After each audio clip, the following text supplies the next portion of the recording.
কথায় আছে শরীর অসুস্থ হলে নাকি মায়ের কথা খুব মনে পড়ে। আসলেই বন্ধুরা, এই কথাটা একদম খাঁটি কথা। আজ 10 দিন থেকে আমার শরীর প্রচণ্ড খারাপ, মানে জ্বর, সর্দি, কাশি সব কিছু। রক্ত পরীক্ষা করে দেখা গেল আমার টাইফয়েড, জন্ডিস দেখা দিয়েছে।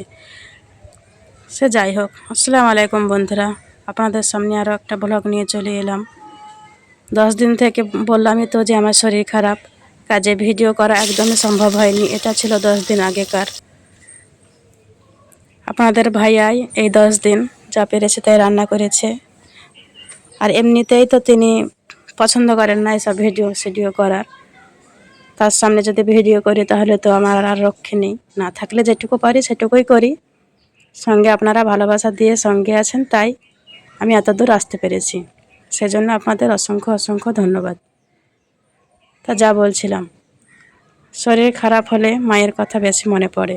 কেন জানেন? কারণ মা সেবা করে, মা সুস্থতা কামনা করে, মা সবসময় ভালো চায় যে আমার মেয়ে ভালো থাকুক, আমার মেয়ে সুস্থ থাকুক, আমার মেয়ে ঠান্ডা পানি না ঘাটুক, এসব মায়েদের চিন্তা থাকে। কিন্তু শ্বশুর বাড়িতে, স্বামীর বাড়িতে এসব তো আর চলবে না, এসব করতেই হবে। করলেও কে কতদিন করবে বলুন তো?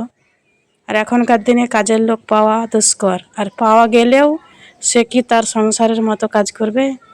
সে কোনো রকম করে দিয়ে উড়ে পড়বে, মাস গেলেই মাইনেটা তার বুঝে নেবে। আমাদের গ্রামে তো একদমই পাওয়া যায় না, চাইলেও পাওয়া যায় না যে একজন কাজের লোক রাখবো। ছোটোবেলা থেকেই কাজের লোকেই সব কিছু করেছিল, তখন পাওয়া যেত, তখনকার মানুষজন ভালো ছিল। তারপর যুগের সঙ্গে সব তাল মিলিয়ে এখন সব বিড়ি বাঁধার কাজ নিযুক্ত হয়েছে। কাজে কেউ কারোর বাড়িতে কাজ করতে চায় না। ছোটোবেলা থেকে কাজ করা অভ্যেস নেই। স্বামীর বাড়ি এসে বিয়ের পর কাজ করলে যা হয়, মানে 2 দিন অন্তর আমি অসুস্থ হয়ে পড়ি।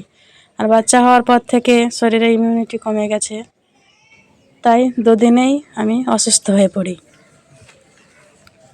সে যাই হোক, সেদিন মাংসটা রান্না করেছিলাম। তারপর খাওয়া দাওয়ার পরই শরীরটা খারাপ হয়ে গেল হঠাৎই। মানে অনেকজন যা বাড়িতে থাকলে যা হয়, অনেক রান্না বান্না, অনেক ধোয়া, অনেক মানে পানির কাজ প্রচুর করতে হয়, যেটা আমার শরীরে নিতে পারে না। তাই ডাক্তার একদমই রেস্ট নিতে বলেছেন। একদমই যেন পানি না ঘাটেন, জলের স্পর্শে যেমন না যায়। যেটুকু যাবে ওই গরম পানি করে, মানে টেক কেয়ারের ওপরে একদম রাখতে বলেছে। সেহেতু আমাকে কিছুই করতে দেয় না। আলহামদুলিল্লাহ, অনেকটাই মানে আমার স্বামী আমার খেয়াল রাখছেন, দেখছেন যে আমার মা নেই, আমার আগে পিছে কেউ নেই, দিদি ভাই কেউ নেই। দিদি ভাই থাকলেও হয়তো তারাও আমার যত্ন নিত, কেয়ার করতো, পাশে আসতো, থাকতো। সে যাই হোক, বলতে বলতে চোখ ভারাক্রান্ত হয়ে গেছে। সে কথা না হয় নাই বললাম। বাপ মা ছোটো বয়সে মারা গেলে সত্যিই অনেক অসুবিধা হয়ে পড়ে। আমার মতো মেয়েরা যারা এতিম হয়ে যায় খুব তাড়াতাড়ি।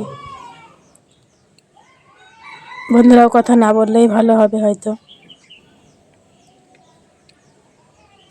আমি আর বলতে পারছি না, আমার মানে চোখ ভার হয়ে আসছে, মুখ ভার হয়ে আসছে, মন ভার হয়ে আসছে।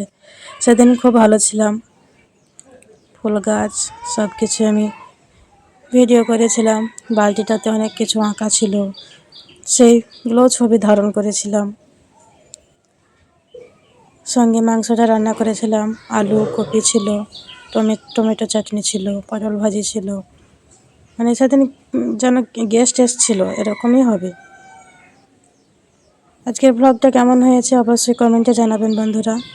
আর আমার সুস্থতা কামনা করে শেফা লাভ করতে যেন পারি তাড়াতাড়ি, সেজন্য আল্লাহর কাছে দোয়া করবেন। সবাই ভালো থাকবেন, সুস্থ থাকবেন। আল্লাহ হাফেজ।